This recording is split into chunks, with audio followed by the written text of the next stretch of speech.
Sup, you beautiful bastards? Hope you had a fantastic Tuesday. Welcome back to the Philip DeFranco Show. As you may have noticed, yesterday we did not learn our lesson. We have made yet another XXL show today, so to show that love, if you love the big videos, be sure to hit that like button. But with that said, let's just jump into it. And the first thing we're going to talk about today is, you guys can stop sending me this clip that I guess blew up on Reddit. You guys are now part of the streamy crew. Philip DeFranco, why don't you notice me? Notice me, Philip DeFranco. I think you're so handsome.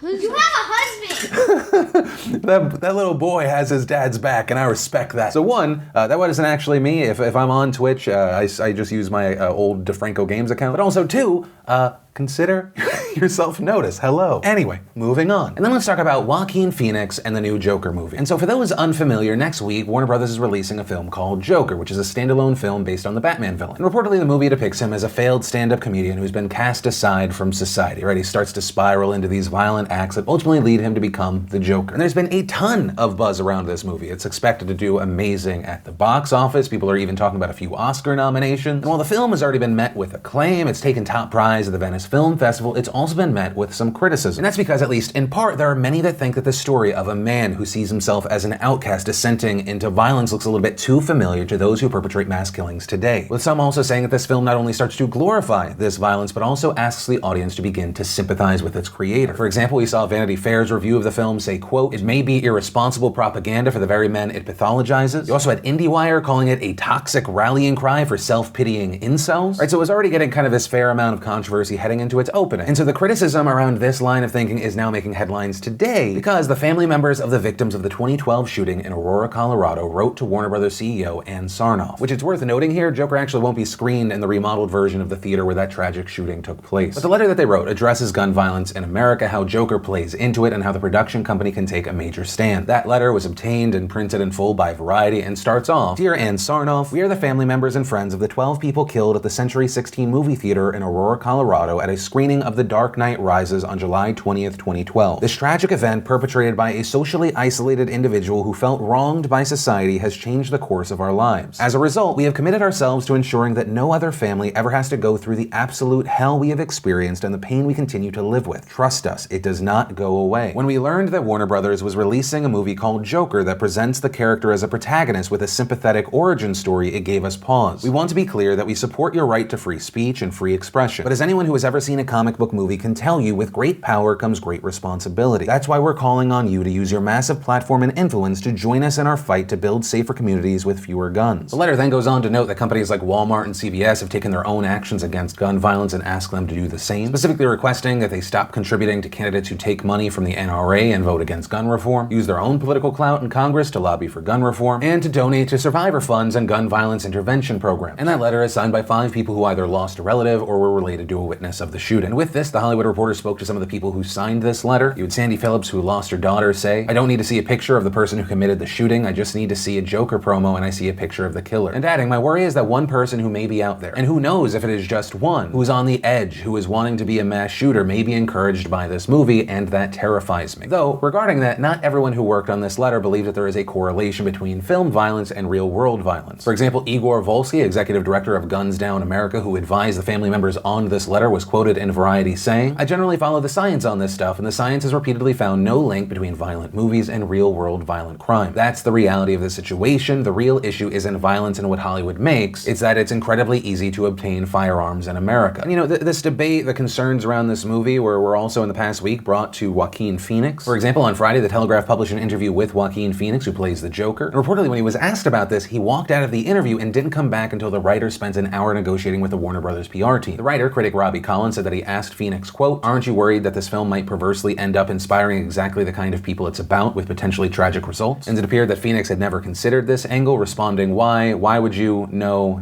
The writer then continues to say that Phoenix stands up, shuffles towards me, clasps my hands between his, and walks out of the door. But also something that Colin noted is that as far as the question was concerned, it, quote, genuinely hadn't crossed his mind before. But also, kind of regarding this line of thinking, the questions about this, while speaking to IGN in a piece that was published yesterday, the film's writer and director Todd Phillips defended the film film's meaning saying? The movie makes statements about a lack of love, childhood trauma, lack of compassion in the world. I think people can handle that message. And Phoenix has also backed the film up by saying, well, I think that for most of us, you're able to tell the difference between right and wrong, and those that aren't are capable of interpreting anything in the way that they may want to. People misinterpret lyrics from songs, they misinterpret passages from books. So I don't think it's the responsibility of a filmmaker to teach the audience morality or the difference between right or wrong. I mean, to me, I think that that's obvious. And as far as fueling violence, Phoenix also added, I think if you have somebody that has that level of emotional disturbance, they can find fuel anywhere. I just don't think that you can function that way. And as of right now, that is where this story is. And as far as my reaction to it, one, I try not to judge things like movies or games until I actually experience them. Two, I can sympathize with the families and the friends of victims that experience this having concerns. But also three, I have to agree with those defending the movie. I do not believe you can blame movies and video games and music for acts of violence. And also, for the sake of transparency, understand I am saying this as someone that personally loves, one, origin stories, but two, any kind of origin story for a villain that makes them more human. Right? I think it can be this healthy reminder that the best and worst is possible of all human beings. While that can prove to be a moving entertainment piece, I think it can also serve as a cautionary tale. But also, once again, at this point I haven't seen the movie. That said, of course, I'd love to know your thoughts on this controversy. But from that, I want to share some stuff I love today and Today in Awesome, brought to you by SeatGeek. And SeatGeek, if you don't know, is the fantastic ticket app that takes confusion out of buying tickets for all kinds of live events, from comedy shows to sporting events to concerts. They put all the tickets in one place. They give them a 0 to 100 score so you know if you're getting a good deal or not. I've got the app on my phone, and it is by far the easiest way to shop for tickets to whatever, whether it be a last minute date idea or something I'm looking forward to down the road. It also makes for a fantastic gift because you can gift that experience of awesome sports event, comedy show. Hell, you could get a Broadway show. And the best part for you is if you go to SeatGeekPhil.com, or you just click that link in the description, or however you get the app, make sure you end up using code PHIL to get $20 off your first ticket purchase. Yeah, that way they know we sent you, you get an awesome deal, and we hopefully continue getting fantastic sponsorships with a great brand. Click it, try it, save, enjoy. And the first bit of awesome today is actually a tease for tomorrow. With tomorrow being Wednesday, that means there is a brand new episode, a brand new podcast of A Conversation With. And tomorrow's conversation is with Dr. Mike. I've been a fan of his for a decent while now, and I was excited to be able to have a conversation with a doctor about, vaccines, the vaping situation right now, body positivity versus, real life health concerns. Where's the line? And so yeah, I really enjoyed it, and I highly recommend, one, if you want to watch that, be sure to subscribe to youtube.com/aconvowith, or be sure to follow or subscribe wherever audio podcasts are. I'll link down below. And hey, while you wait for that, you can listen to conversations with the likes of Liza Koshy, Casey Neistat, Steve Zaragoza, Eddie Burback, and more. Then we got the honest trailer for Pokemon Detective Pikachu. We got the really interesting and fantastic looking Uncut Gems trailer. Looks like Adam Sandler's flexing that acting muscle again. We had Seth Rogen and more on The Burger Show. The Atlantic gave us Kid Chess Champions sharing their secrets. And the final bit of awesome today is not phil.chrono.gg, though thank you for watching. Today, September 24th, 2019, it is National Voter Registration Day. And I highly recommend, one, if you think that you are registered to vote, double check. And two, if you are 18 or older, I highly recommend you register to vote. If you're watching my show, I imagine to some degree you care about the country, you care about the world. People can talk, they can debate, but the ultimate way to show that we want more of something in the world, or we want to change something in the world, is what we actually do. And voting, a privilege that not everyone in this world has,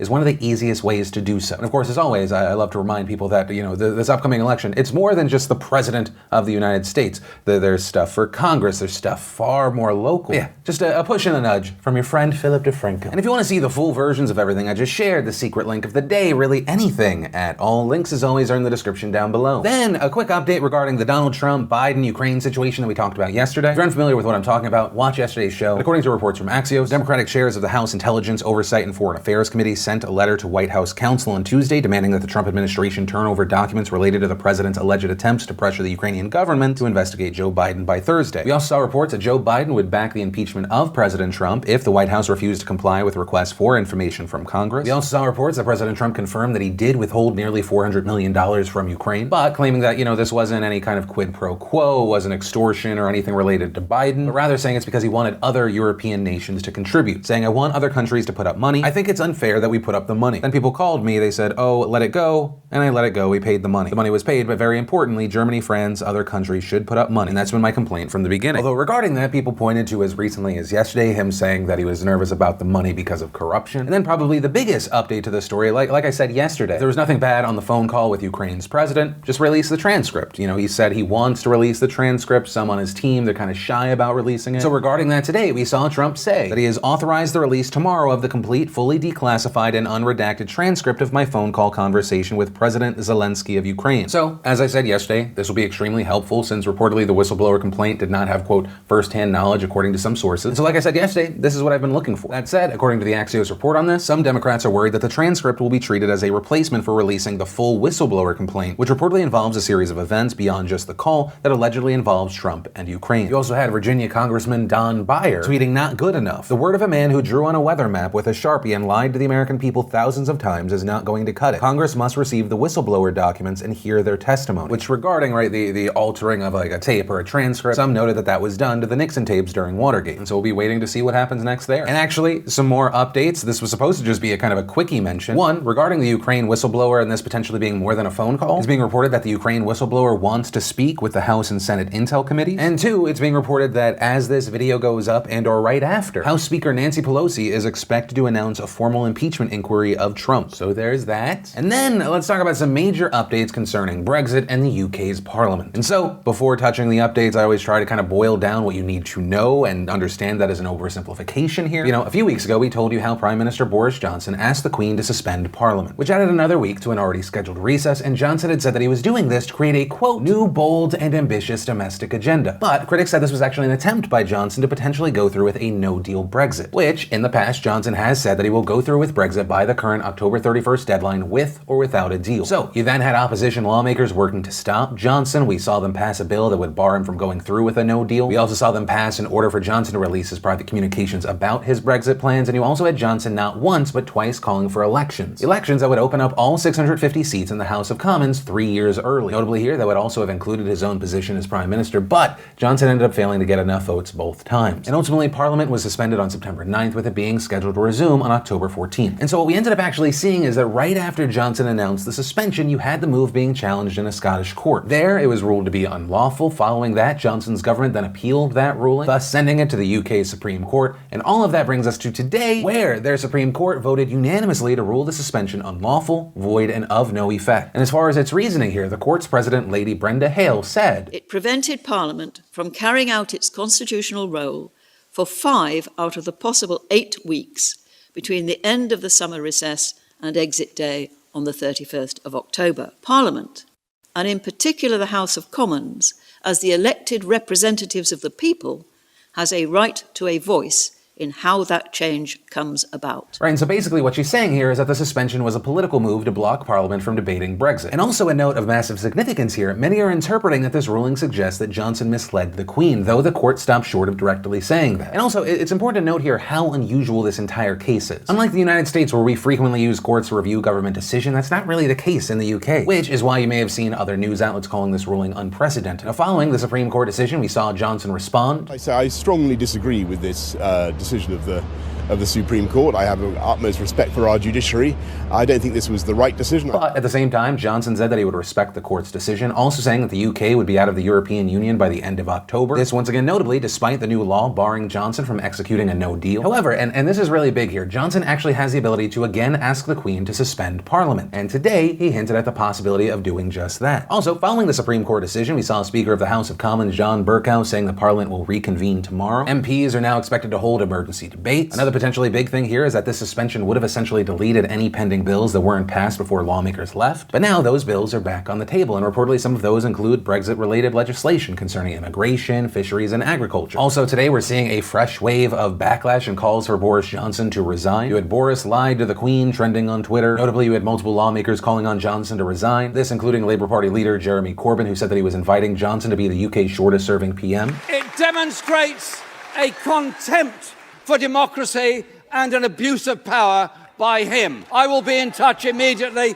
to demand that Parliament is recalled so that we can question that Prime Minister, demand that he obeys the law that's been passed by Parliament, and recognise that our Parliament is elected by our people to hold our government to account. And I invite Boris Johnson, in the historic words, to consider his position. You also had the Scottish First Minister and leader of the Liberal Democrat Party saying Johnson isn't fit to be PM. And you also had the leader of the Brexit Party, Nigel Farage, saying that the suspension was, quote, the worst political decision ever, though he stopped short of calling for Johnson to resign, instead saying that Johnson should fire his most senior aide, who is thought to be behind the plan to suspend Parliament. There's also talk of potentially holding a vote of no confidence against Johnson, but really that's where we are as of filming this video. It's going to be interesting to see what happens here. You know, when we talk about kind of like what's being said publicly, especially when it comes to the UK, it's true in general, but especially it feels like in the UK, you have to kind of take into account the theater of it all. But yeah, I mean, one of the things to understand is as all of this is happening, they're getting closer and closer to that cliff's edge. But yeah, of course, as always, I'd love to know everyone's thoughts when it comes to the UK and the EU. I especially would love to know your thoughts on this one. But yeah, for now we have to wait and see. And then let's talk about the UN Climate Summit and Greta Thunberg. We've talked about Greta on the show before. If you're unfamiliar, Greta is a 16-year-old Swedish girl who has become just a massive environmental leader. Greta first gaining national attention last year when she started the Fridays for Future movement, where students and other young people all around the world would skip school on Fridays to hold climate strikes and call for global leaders to address climate change. And these events are reportedly huge. Just this last Friday, there were thousands of strikes held in more than 160 countries. According to the Fridays for Future webpage, an estimated 4 million people turned out, which, if true, would make it one of the largest climate protests ever. Greta ended up marching in the strike in New York, this in part because she was set to give a speech at the UN Climate Summit in the city on Monday. And in fact, yesterday we did see Greta deliver a speech to the UN. My message is that we'll be watching you.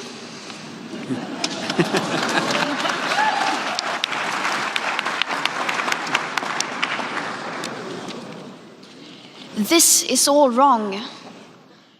I shouldn't be up here. I should be back in school on the other side of the ocean. Yet you all come to us young people for hope. How dare you? You have stolen my dreams and my childhood with your empty words, and yet I'm one of the lucky ones. People are suffering. People are dying. Entire ecosystems are collapsing. We are in the beginning of a mass extinction, and all you can talk about is money and fairy tales of eternal economic growth. How dare you? You are failing us. But the young people are starting to understand your betrayal. The eyes of all future generations are upon you. And if you choose to fail us, I say we will never forgive you.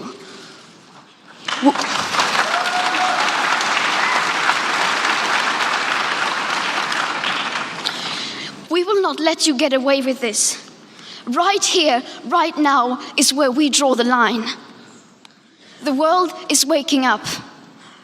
And change is coming whether you like it or not. And notably, after that, Greta, along with 15 other kids from 12 countries, filed a formal complaint with the United Nations Committee on the Rights of the Child, alleging that Germany, France, Brazil, Argentina, and Turkey have violated child human rights by failing to adequately address climate change. And after that speech, we saw a number of reactions. On one side, you had people sharing the video of Greta, praising her, and among those, you had Republican and former Governor John Kasich, who wrote, "What an amazing accomplishment for Greta Thunberg, who's uniting the world about the critical importance of our environment. She should be praised and viewed as an example of how change really happens, from the bottom up." But on the other side of this, we also saw people criticizing Greta and her movement. And one of the moments and comments that has really kind of gained the most spotlight on this side was while speaking on Fox News yesterday, we saw conservative commentator Michael Knowles say this. The climate hysteria movement is not about science. If it were about science, it would be led by scientists rather than by politicians and a mentally ill Swedish child who is being exploited by her parents and by the international left. And after that, we saw this interaction between Knowles and a progressive podcast host by the name of Chris Hahn, who was the other guest on the show. Yeah, I mean, you're a grown man and you're attacking a child. Shame on you.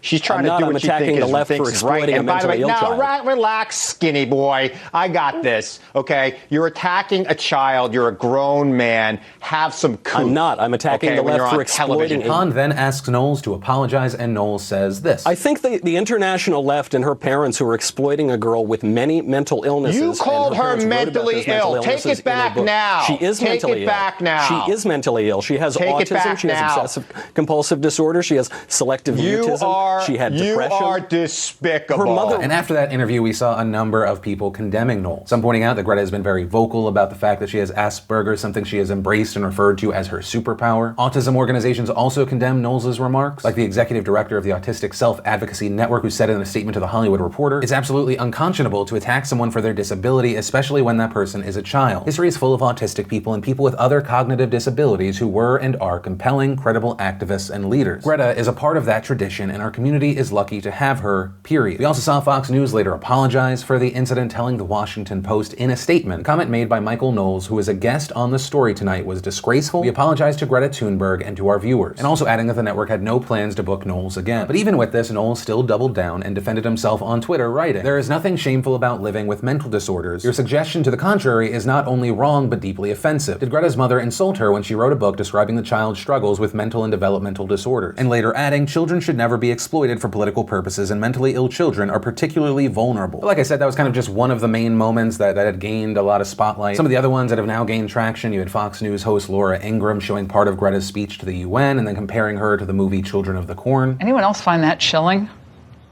A time of tribulation has come. A test is at hand. The final test.